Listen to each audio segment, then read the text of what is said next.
I've been hearing a lot of the lived experience community.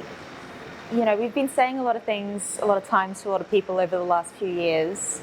And I think what we want the most at the moment is just to be heard and for that to be meaningfully translated into some change. Because I think, we've been saying a lot of things, we've been asking for a lot of things, and we've had some traction, but in the really big areas, we're still really lagging behind.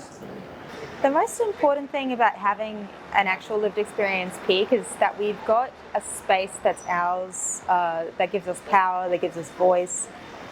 In Queensland in particular, we can get really sidelined into specific roles, and we're kind of sitting on the skirts of public policy. So having that lived experience peak means that we've got a clear, shared direction for the lived experience community. In 20 years' time, I want the peak to be established and trusted.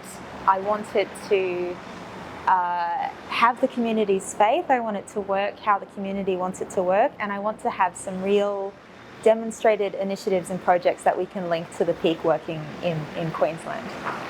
Personally, I became an advocate just because when I was a child, I experienced both the physical health system and the mental health system, and then continued that journey into adulthood. And there's a really shocking difference in the way that you're treated between those two separate systems. So being able to compare just the difference in respect and the difference in trust between the way that we consider typical healthcare delivery and then the mental health system was really shocking. And I've spent the last 5 years trying to figure out why that is.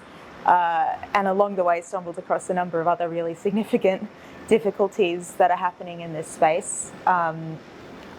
I love working with the peak because I think it's finally somewhere where I can authentically represent what I want to see changed. I can be honest and authentic about my experience, but not be overstretched or tokenized while I do that.